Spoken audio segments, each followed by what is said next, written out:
New Thought Media Network. We are a global broadcast network of positive music, media, and entertainment, inspiring humanity's evolution along the journey of enlightenment and creating a world of love, peace, empowerment, and prosperity for all.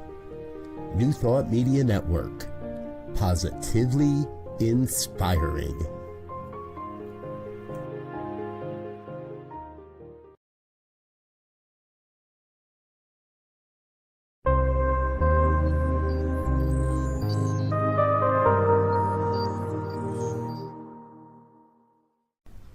New Thought Media Network. We are a global broadcast network of positive music, media, and entertainment, inspiring humanity's evolution along the journey of enlightenment and creating a world of love, peace, empowerment, and prosperity for all. New Thought Media Network. Positively inspiring.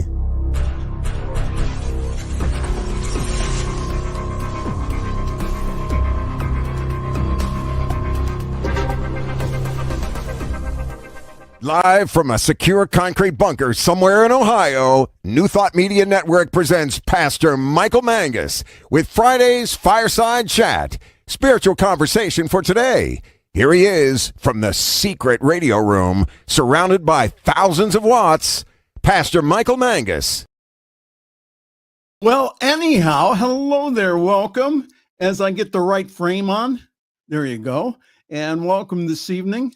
To everyone across the United States and around the world. Yes, it is time once again for another fun-filled, thrill-packed, and yes, guaranteed exciting edition of the Friday evening Fireside Chat here on your New Thought Media Network. I am the Reverend Michael Mangus, and I'm broadcasting this evening from the secret radio room, surrounded by thousands, and I mean thousands of watts, in the extremely secure concrete bunker that received extra fortification this week, and that we are still not going to reveal the location to the Reverend Dr. Robert Brzezinski, who is my boss and Chief Inspirational Officer here at the New Thought Media Network. We are not going to reveal it because sometimes I want to hide from him. Well, hi there. Good evening. Welcome to everyone. Good to see everyone this evening. We already have a comment from the spiritual director of Summit Center for Spiritual Living saying, hello, you're on the air tonight. Yay.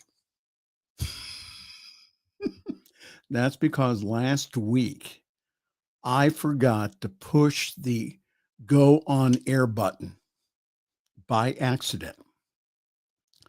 So myself and my co-host, the Reverend Jeff Radcliff, we were talking to the walls. Anyhow, the purpose of our get together this evening is to get our beverage. This is coffee, by the way. This should be some type of like malt liquor. We'll talk about that in a moment. But we're here this evening to talk about contemporary issues from a New Thought, spiritual perspective. And I'll tell you what, the news this week has been nothing but a fire hose, and we'll talk about that also. But we get together here around the fireplace. We put an extra log in the fire and we talk about these issues. We don't bury our heads in the sand about them. We just go ahead and we bring them up. And most of the time we laugh about them because it is just so hilarious what is going on out there. But I want us all here again to have a new thought about what is going on in the world. Ladies and gentlemen, star of stage and screen, here he is all the way from the great state of Tennessee, formerly of the greater state of West Virginia. Here he is, live and not talking to the walls, the Reverend Jeff Radcliff. Jeff, how are you this evening? I'm okay. I'm in a mood. Don't get me started. Oh, I don't know, man. The news tonight. So much stuff going on. Well, we all know why we're here. Yeah. We're going to endanger our spirituality once again. No, it's to take it's to put a little more luster on your halo.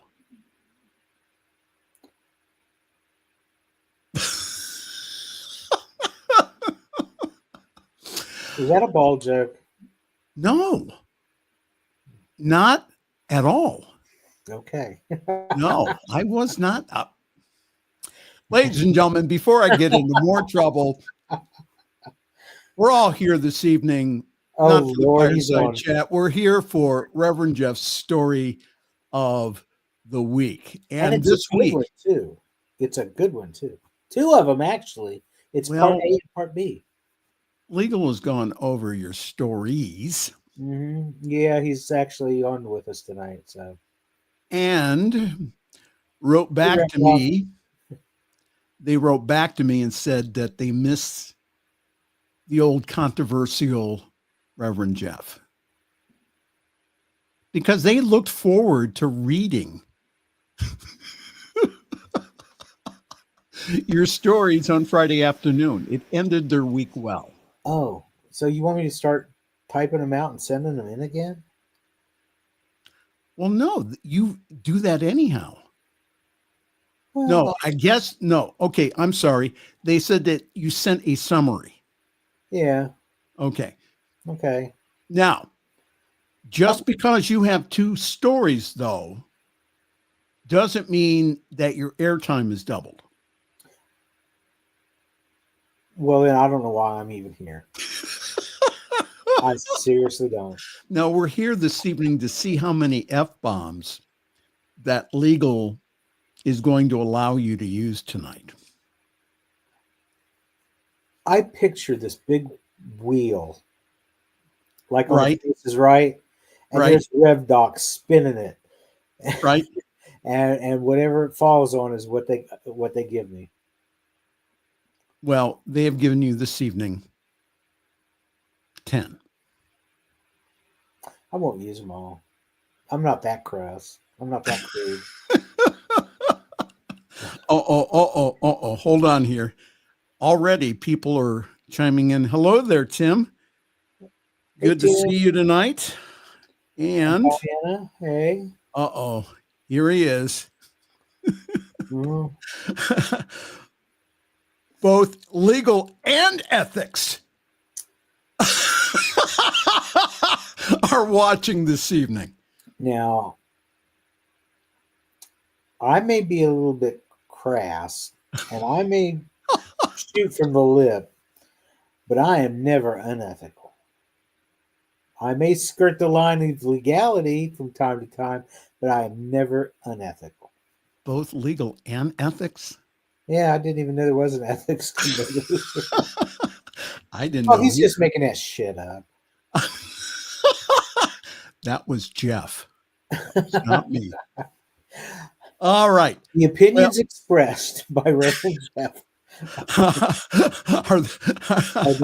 are those of himself and no one else. Take what you like and leave the rest. Well, anyhow, since we won't be here next Friday, happy Thanksgiving to one and all here in the U.S. And once again, the spiritual leader of Summit CSL, Diana Mangus, has forbidden me to fry a turkey in hot peanut oil out near the garage, citing that I have been known to burn things while cooking and once in a while set things on fire. So she is not allowing me to do that this year. Now, I asked her then if we were going to the Chinese restaurant next Thursday, and she threw a cast iron skillet at me slammed the door and told me to go eat at the city mission on Thanksgiving. Ooh. Ooh. Ooh. Oh, she don't play, does she? Oh, no, she doesn't. Well, okay. You made the big mistake you made was by talking about going to the Chinese buffet. What you should have said was, I'll go to the grocery store, I'll pick up a Stouffer's turkey, family turkey platter type thing. Get some those Bob Evans mashed potatoes at the deli. And now, I like Bob you Evans. You could have all your stuff done in the microwave. Well, anyhow, we are planning a very quiet Turkey Day with all the fixings and our $6 pumpkin pie all the way from Sam's Club. Ooh, splurging. I don't know. I don't think I'm going to get mine with whipped cream this year. She's probably has an extra one to put in my face here. Remember a few years ago when Patti LaBelle came out with her pies, and I saw a video on YouTube of some very enthusiastic Patti LaBelle fan screaming about how wonderful this pie was. Do you know they still make those? I haven't heard about them for years, and they sound yummy. I don't know. I've never had one. I toyed with the idea of getting one, but I hadn't heard about them for several years, and I thought maybe they quit making them. This is a picture of me trying to prepare today's show. Ladies and gentlemen, I am on my second pot of coffee. Today's news this past 48 hours has been insane. And I want to thank one of my Facebook friends, John P. Lightning, who has his own radio show and podcast, who posted this. Just to recap the past 48 hours. The Capitol literally caught on fire. The Department of Education is now in charge of children's education. Teaching and nursing degrees are no longer classified as professional degrees. Also, some engineering degrees were also no longer classified as professional degrees. Trump called for the execution of sitting members of Congress because they made a video about upholding the Constitution. Trump said, "Quiet, piggy," to a reporter when she asked about the Epstein files. And swastikas are no longer classified as a hate symbol. Well, what happened was that on that note, something good happened, which was that the Coast Guard went ahead and rescinded that because of public opinion. Point of order. They didn't rescind it. They didn't. Technically. What they said, and I heard this on NPR this morning, and I trust NPR more than some other news outlets, but they said that it was still going to be like however the government wanted to declassify it as a hate symbol or whatever, but it's still not going to be allowed on any of the on any of their ships or anything like that. They're not tolerating having it around. They're just tolerating letting people have this mental freedom of speech to have that stuff hanging around in their head. Ladies and gentlemen, isn't that messed boys up? and girls of all ages, it is time for the news.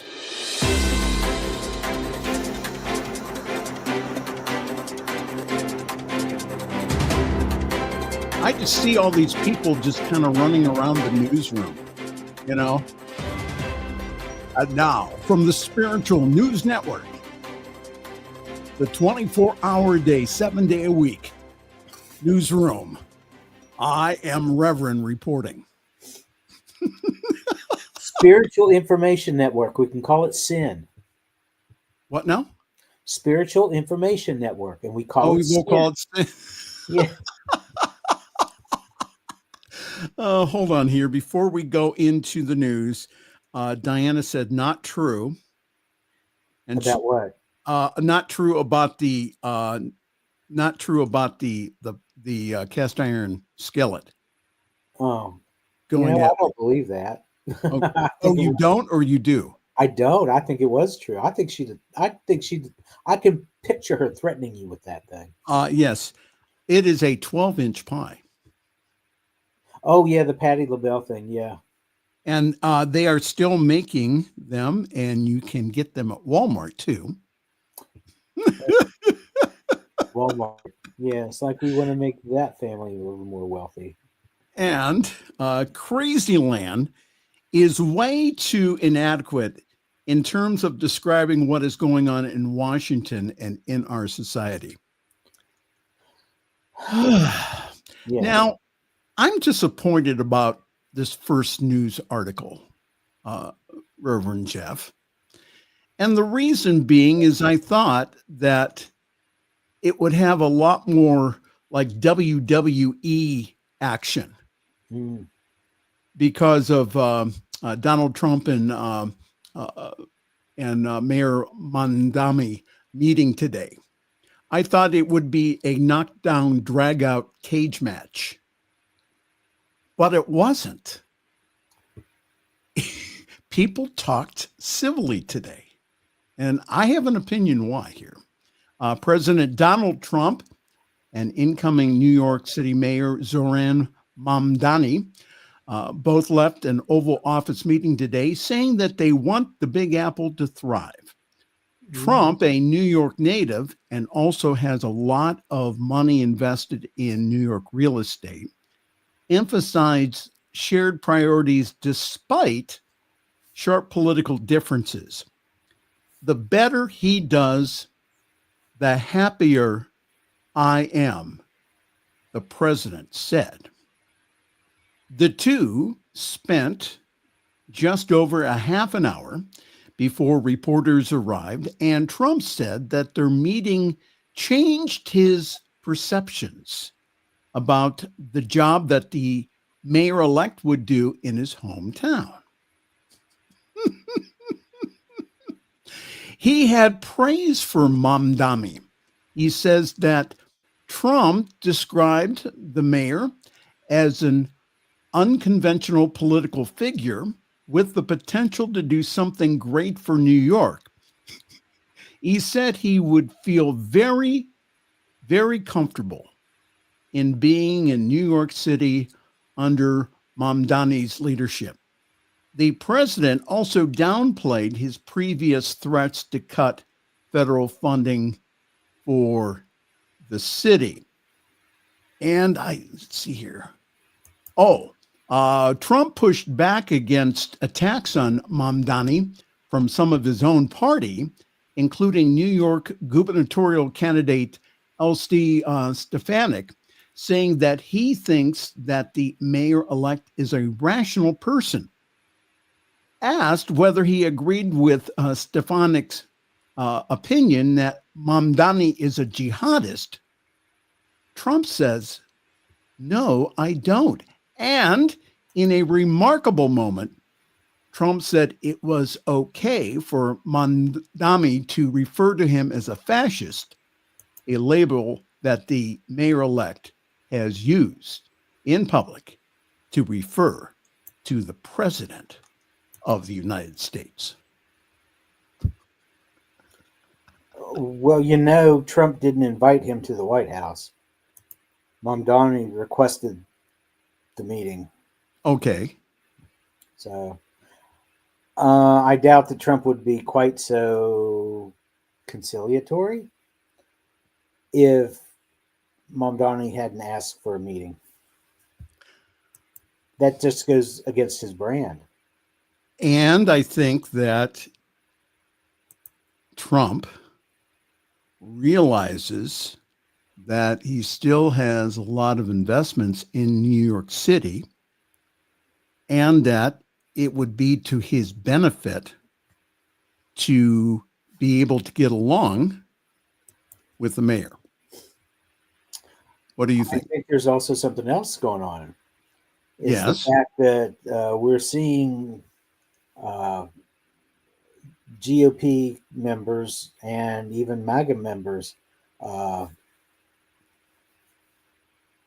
What's the word I want to use? They're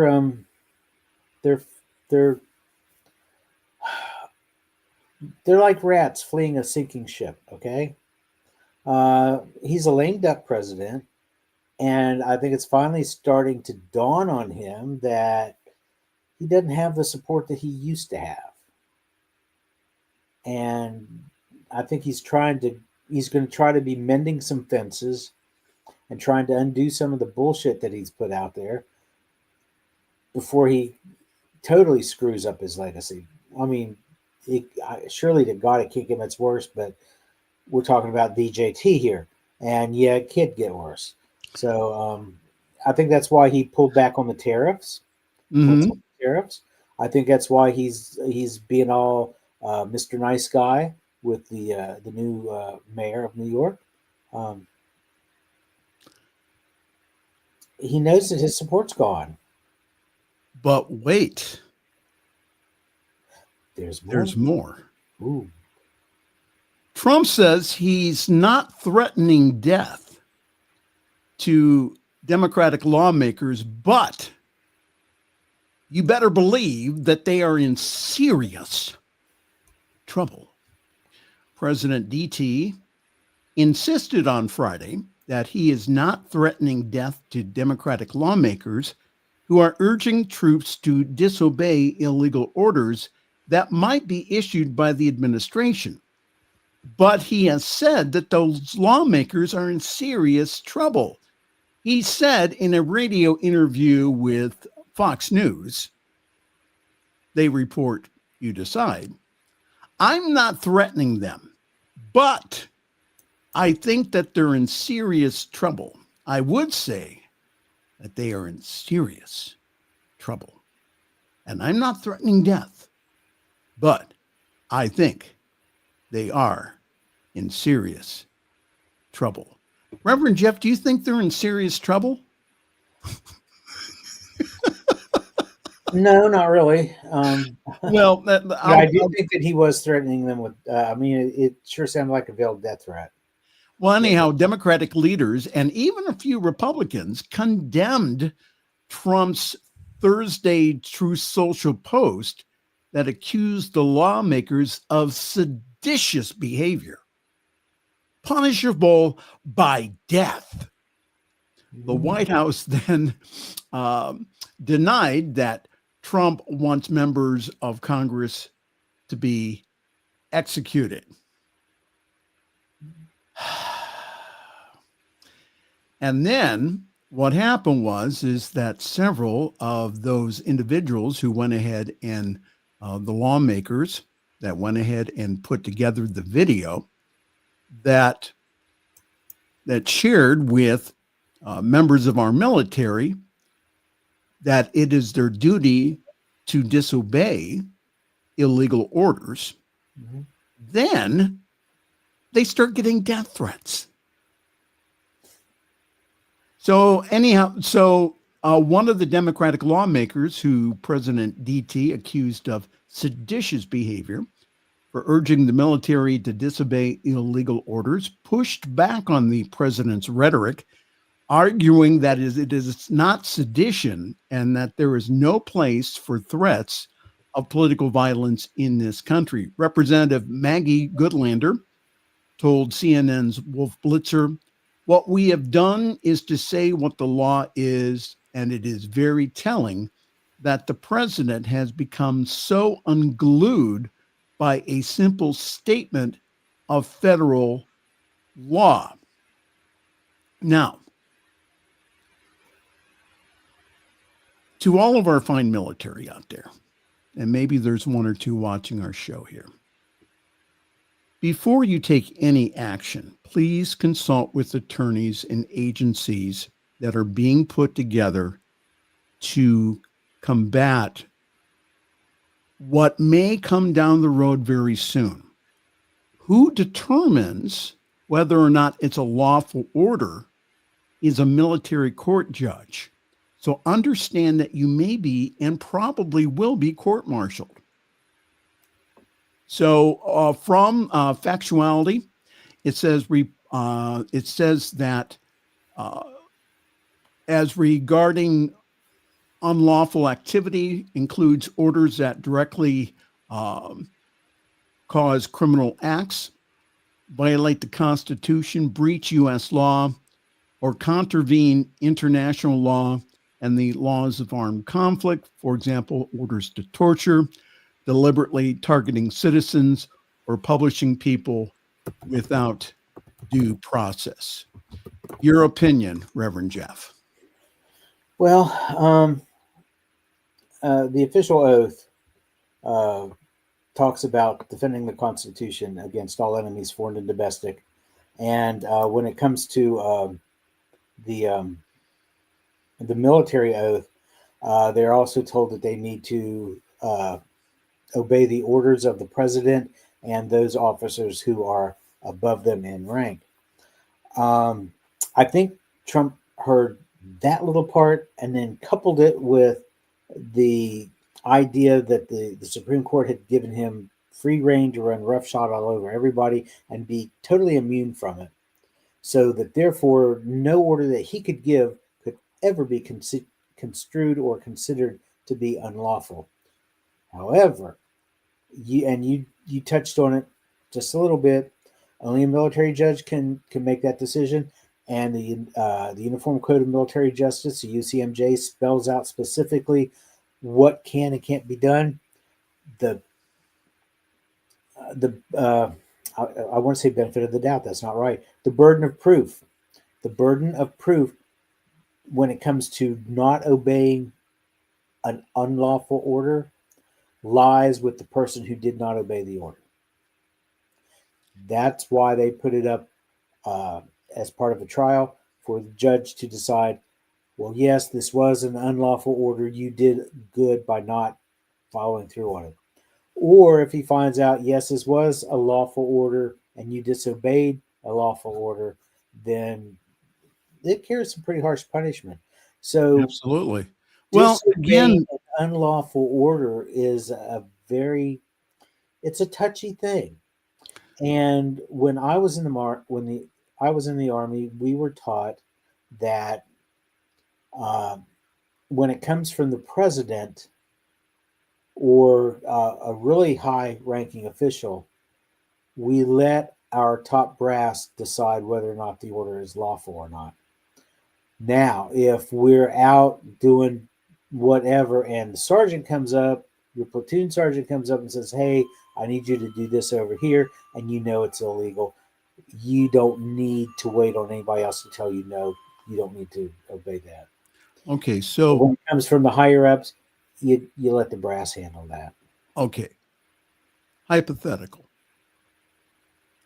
That Trump goes ahead and allows National Guard and or regular military to come into the cities and start shooting civilians.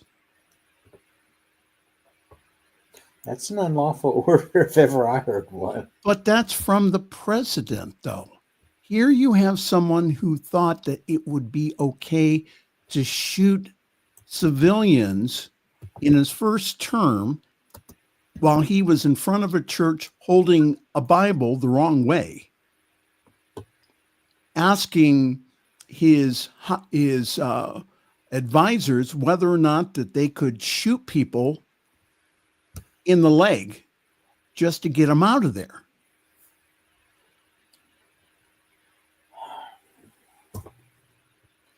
Yeah. Again, folks, we're asked about it, but at least he didn't say that he wanted somebody to do it. Had he done that, he would have crossed the line. Well, ladies and gentlemen, I think it's time that we take a break because, again, the reason that we've all tuned in this evening to the Friday evening fireside chat is because of Reverend Jeff's story of the week. Not one, but two for the price of one. Now, does that mean that Rev Doc has to pay you double? Whatever Rev Doc does is fine. Boy, you're just kind of. I'm gobsmacked by the new. He posted a comment about Marjorie Taylor Greene resigning her post from Congress, and I'm sitting here thinking to myself, well, that's good because that means that John Ossoff doesn't have to run against her. They can just go ahead and put him in. And now, seriously? Did she? Yeah, I'm looking at another news story right now from AP. Did she? She is resigning as of in January. No. Wow. Mm-hmm. Breaking news. Yeah. Rev Doc broke it.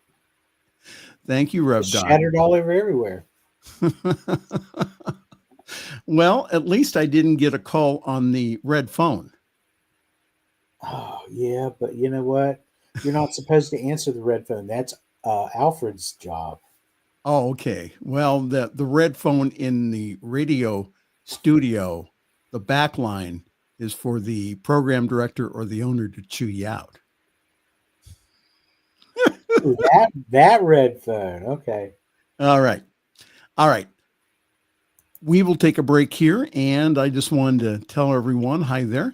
This is a Friday evening fireside chat here on your New Thought Media Network. We're taking a quick break here as I get my announcement up here. Wow. Marjorie Taylor Greene resigning. That's interesting. Well, anyhow, just to let everyone know that yours truly is helping at Summit Center for Spiritual Living in Akron, Ohio. And for more information, go to that website, summitcsl.org. There you will find great information on how to join our Sunday morning Zoom call at 10:30 Eastern, 7:30 Pacific time. Grab your cup of coffee, your tea, your espresso, your Irish coffee, and come join us.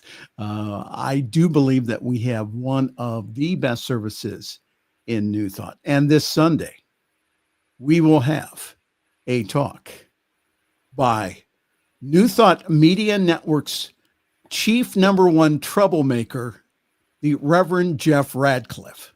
With no F-bomb clearance. I'm going to be so I don't know if you're going to be able to do that. I'm going to do my best. Not to. So for more information, go to summitcsl.org. See, just to tune in to see if Jeff doesn't use any F-bombs. It really, that's worth the price of admission. So come join us on Sunday, summitcsl.org. Let's take a quick break and we'll be right back. This is, again, the Friday evening fireside chat here on your New Thought Media Network. Please help us say thank you to our organizational sponsors, including the Hefferland Foundation, Affiliated New Thought Network, International New Thought Alliance, Science of Mind Archives and Library Foundation, Center for Spiritual Living Denver, Center for Spiritual Living Midtown, New Thought Philadelphia, Planned Happiness Institute, Summit Center for Spiritual Living, One Heart Retreats, Center for Spiritual Living on the Lake, Unity Kitchener, Unity Spiritual Center Ottawa, Om Center for Spiritual Living, Satya Center, Begin Within Ministries, Center for Spiritual Living North Jersey, Unity of Savannah, and the Center for Spiritual Living Seattle, as well as all of our individual donors. Thank you for being part of the New Thought Media Network. Please like, share, and subscribe. New Thought Media Network. Positively inspiring. New Thought Media Network is excited to present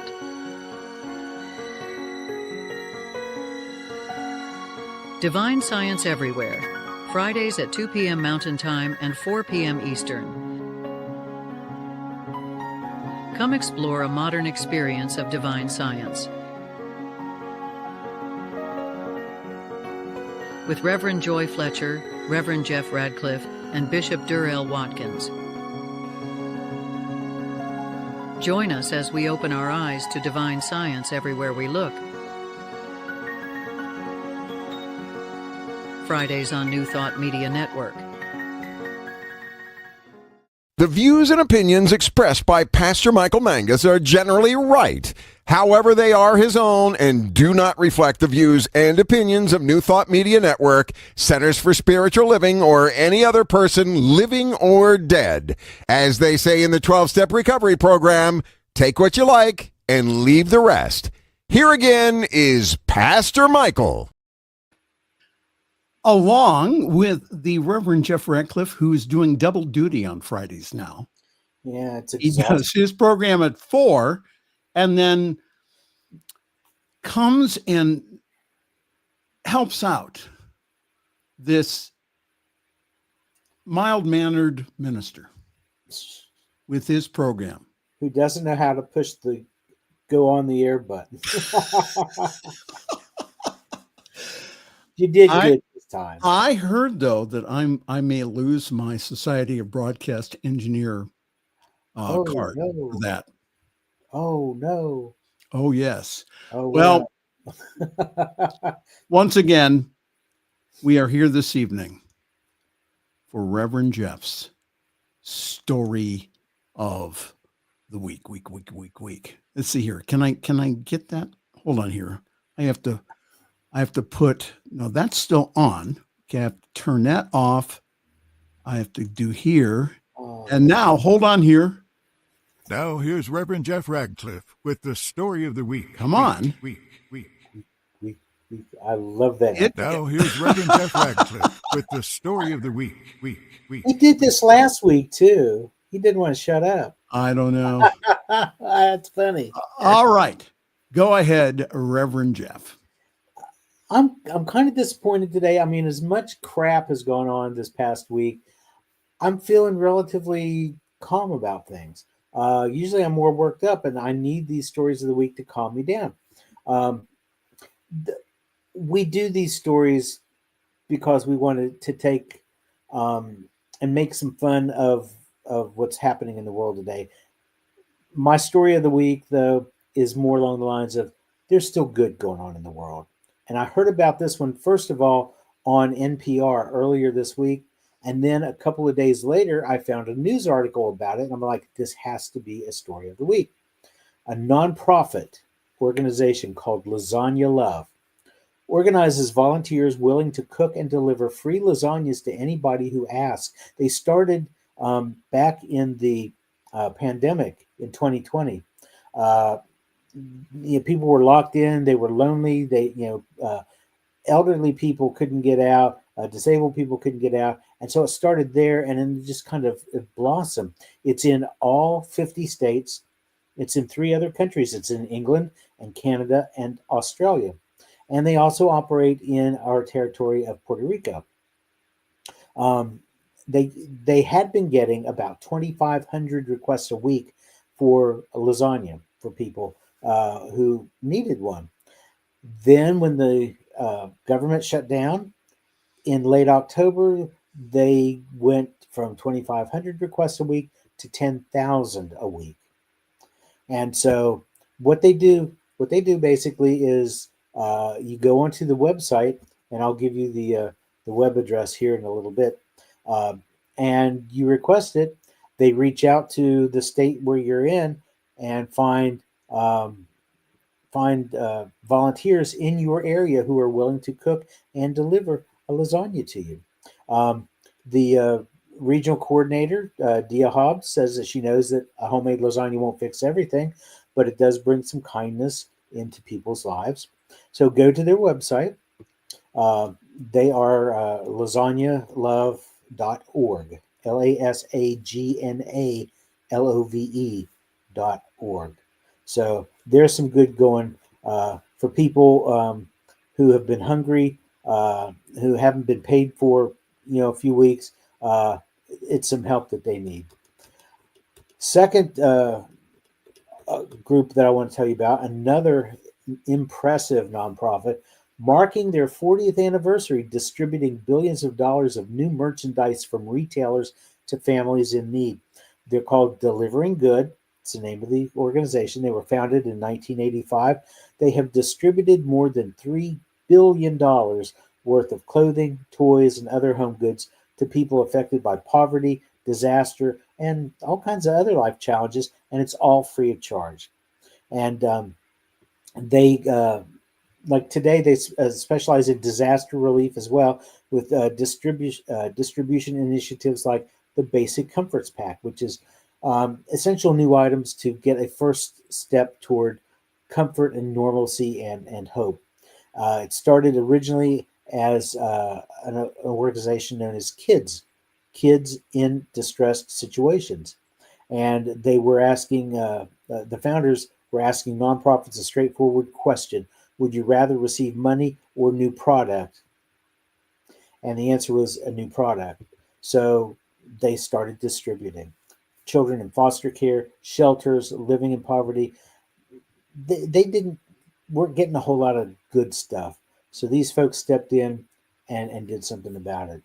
And so Kids went and morphed all the way into something incredible called Delivering Good. And they stepped up during Hurricane Katrina, during Hurricane Rita. They've gone into you saw a picture. There's their warehouse. You also saw a picture Michael put up just a minute ago of their fashion delivers effort, where they have like a clothing store for people who need new clothes. So they have got this going on. They've been fueled by heart and passion and caring. And that has been in short supply from our government these days. But locally, people have been stepping up. Here, where I live in Tennessee, people have really stepped up to help supply the food banks with money to buy food, and they have delivered groceries and whatnot. And so this is where it's at. This is what Jesus the Christ talked about when he said, love thy neighbor. This is what he's talking about. Everything from Hurricane Helene to the California wildfires and everything in between. This is what it's all about. So Delivering Good, my second story of the week. And deliveringgood.org. It's delivering-good.org. And ladies and gentlemen, once again, that is Reverend Jeff's story of the week. Week. All right, ladies and gentlemen, we do have breaking news.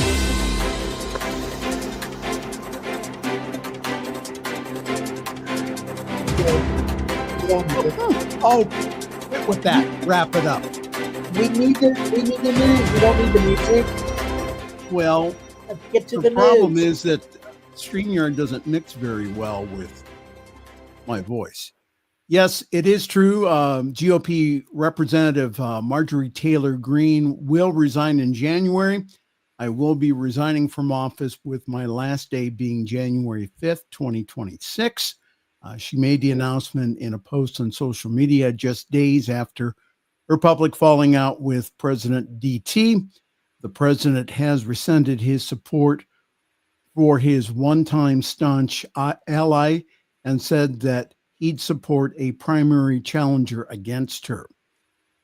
Greene says, I have too much self-respect and dignity, love my family way too much, and I do not want my sweet district to have to endure a hurtful and hateful primary against me by the president we've all fought for, only to fight and win my election, while Republicans will likely lose the midterm. Your comments on that, Reverend Jeff? This article that I was looking at after Rev Doc mentioned it was updated at 7:23 p.m. Central Time. It's now 7:45 p.m. Central Time, and already we're seeing conspiracy theorists come out of the woodwork. Somebody saying that they think that she's setting herself up for a presidential run, and then you've got somebody else saying that she would be the one and only person who could get less votes than Kamala Harris. But I think that Marjorie Taylor Greene is jumping ship. Jumping ship, that was the term I was looking for a little while ago. Okay. I think the fact that she's jumping ship, MAGA is floundering right now. MAGA is floundering. And I don't think it's going to be much more, crap coming out of the White House. He's already alienated people with the Epstein files, his own followers. Now this happening, they're not long. It's not long for them. That's why we all need to keep our peace, to continue doing what we're doing as far as our social action, continuing to speak up, speak out, do not be afraid, to continue putting the pressure on this government that has gone astray. I mean, it has completely gone off the wire here. Folks, this is not the time to go ahead and to bury your head in the sand and ignore this. This is the time of power to be able to do, again, what you are called to do. Not everyone is called to go out into the streets, but we are all called to do something here to turn the tide here, to turn the ship around. Isn't this interesting? Now, I was going to ask you this, since you are an expert on the Bible. I wouldn't call me that. Well, okay. Do you think Marjorie Taylor Greene had a Damascus moment where she, again, the room filled with light, and Jesus appeared to her and said, "You're going the wrong way." Room, it was a road, but Damascus Road. Okay, yeah, the road to Damascus. Okay, the road to Damascus, and I'd like to think she did, but I really don't. She's talking a good game right now, and she's actually following through with a little bit. But, Paul said, "Be ye doers of the word and not hearers only." And all we've heard from her is her spouting her beliefs, but she's not done a whole lot with them. And she talks peace and love, and yet she turns around and does something different. I think we need to withhold judgment and just wait and see what happens. Let it unfold. Isn't it interesting, though, that she starts getting death threats because she's going against the president? I did just get a message from a friend of mine who said that she thought that Marjorie Taylor Greene meeting with the victims of the Epstein and Trump debacle has caused her to become a little more woke, for lack of a better word, and that may have affected her. I mean, this is the same woman who didn't give two shits about people losing their health insurance until her kids came to her and said, "You know what? Our health insurance is going to go through the roof. We're not going to be able to afford the premiums." And a lot of people are like that. They don't look far enough down the road to anticipate anything. They only learn the lesson once it comes knocking on their front door. And that's possibly what's going on with her.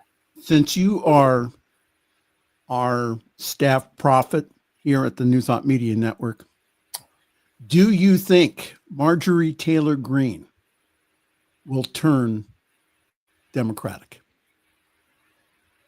No. No. So, okay. I don't. And even if she did, I still think John Ossoff is a better choice for her district and her constituents. So Wouldn't that be interesting if her district goes blue? that's what I'm saying. All you folks who are listening in her area, John Ossoff was going to run against her. Now he doesn't have her to run against. God only knows who the GOP is going to put up there to try to take her place. But vote for John Ossoff and see some change. See it go from red to blue. Okay. Well, Here you go. Here's one more story. You know what? I prepare like 3 hours for this, and I have just tons of stories that I usually don't get to, but I wanted to get to this one because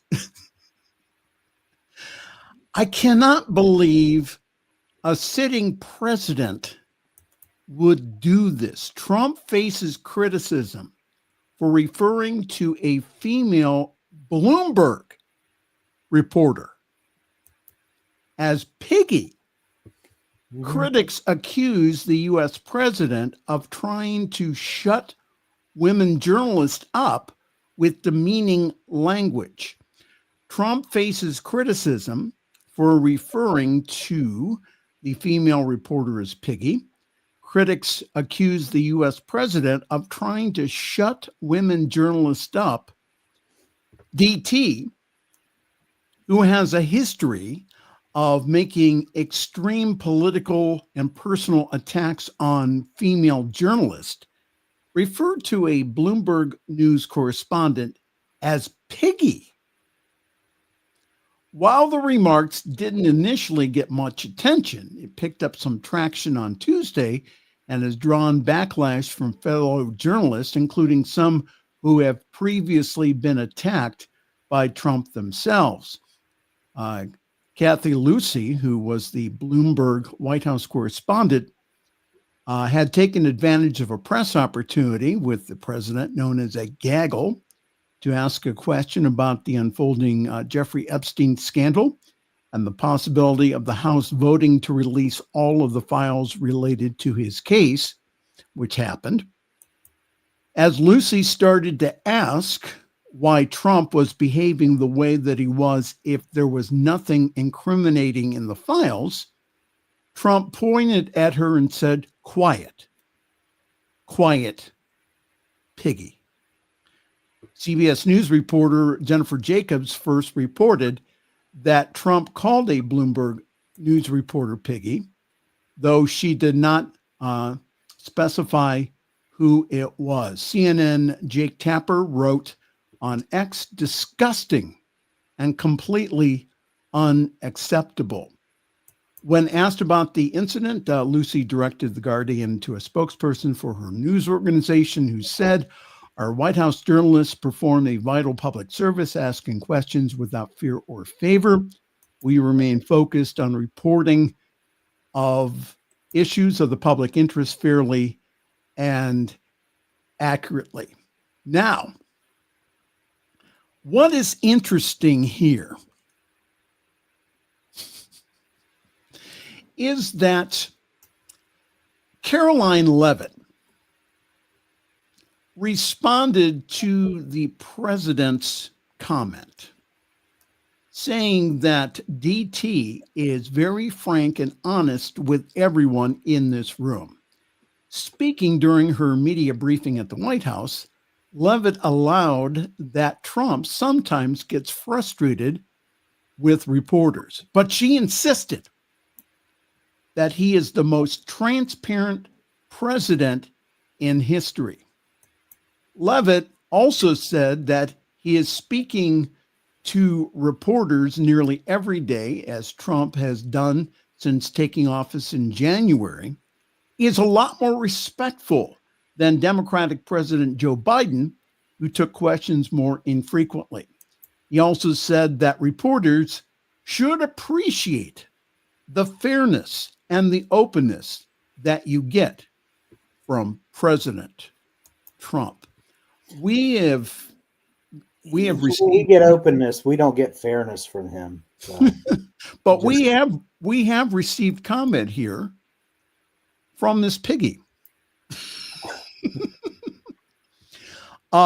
He called a reporter piggy, just another little man afraid of a strong woman. Moi suggests that he keep his mouth shut, and every time he opens it, his insecurities fall out. Yeah, well, but you know, Trump, this is not new behavior for him. He's been talking crap about women for years. Rosie O'Donnell called her a fat slob. You know, he's called women dogs. He's called said the one woman, I can't remember what her name was, looked like a horse. And I saw an article. Interestingly enough, I didn't bother to read it because I thought to myself, I don't care at this point. Mm-hmm. I'm so sick of him. But they were delving into what it is in his past that is making him refer to women as animals. I wish I could find that article now. I'd read it now. You know, but at the time I saw it, it was like, no. But yeah, No. Now, okay, so I read something earlier before we came on the air on Facebook by Reverend Dr. Ron Fox, who is an esteemed religious science minister. And Ron said that he says we've lost our sense of outrage in this country. Is that when people do stupid things like this, that what happens is that, again, that we're afraid to say, this is just not appropriate. And Tim has said, she says, piggy sounds like picky to my ears. Your final comments, Reverend Jeff. Well, we come on here and we present some of these news stories and we make fun of them because, well, number one, it's a lot of fun to make fun of these stupid ass. But number two, it lets you realize, it lets you know, it lets you recognize that things are not as dire as it looks. Now, granted, yeah, Trump right now is like a cornered rat, and it's going to get worse before it gets better. But the thing of it is going to be getting better. It starts when we do our spiritual practice. That means praying for our country, praying for ourselves and our own peace of mind, visualizing the life that we desire for ourselves rather than the bullshit that we're looking at right now, which is stuff that we don't want. Second thing we want you to do is not only remember your spiritual practice, but when you have the opportunity to do so, please vote, because your voice is important.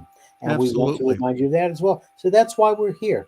I was not able to participate in early election for what we got going on here. So I was able to get a mail-in ballot, and I cast my vote just the other day. So I did my part. I continue to pray and do my own spiritual practice. Please join me in doing that. Absolutely. And you're going to be appearing this Sunday at Yes. Summit CSL. Yeah. And what is your topic? topic? Naked from the waist up. What now? I'll be naked from the waist up. You really want to get me into hot water, don't you? I do. I really do. I'm trying to be outrageous. I'm saying from the waist up because, you know, what happens if I would happen to lean over backward in my chair and I'd go flying? I don't want everybody's, you know, I don't want to like be kicked off. It wouldn't be the first time that's happened here on our network. I know. Yeah. But if I come with just no shirt, then right. You know, it's okay. It's socially acceptable. So what will you be speaking on this Sunday?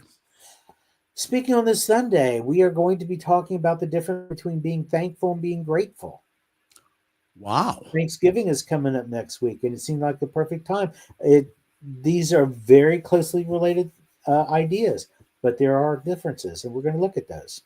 So if you would like to see Reverend Jeff live and in person, well, no, he's going to be on camera. But if you would like to be in the Zoom room, go to summitcsl.org and get all the Zoom information. And then you get to see Reverend Jeff Radcliff. Dun, dun, dun, dun, dun, dun. And if I'm going to be without the shirt, y'all bring beads. This is our Oh, no. Beads.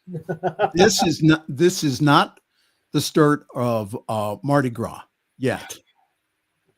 Can I come back from Mardi Gras? Can I do Mardi Gras? I'll have to talk to Diane about that.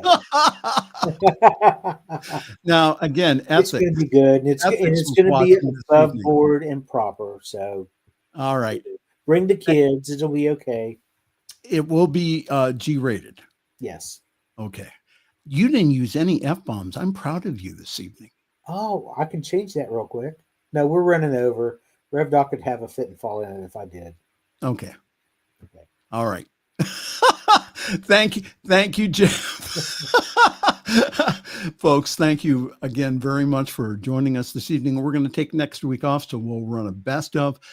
But we will be back the following week with another fun-filled throw-packed and, yes, guaranteed exciting edition of the Friday Evening Fireside Chat here on your New Thought Media Network. I am Reverend Michael, and I'm going to wish you a very pleasant good night and also have a wonderful week. Thanks for joining us this evening for Friday's Fireside Chat with Pastor Michael Mangus. Join us again next week at 8 Eastern, 6 Mountain for more spiritual conversations for today. For more information and replays of past shows, please visit the New Thought Radio and Media Network's Facebook page. Until next week, may God bless you richly and abundantly.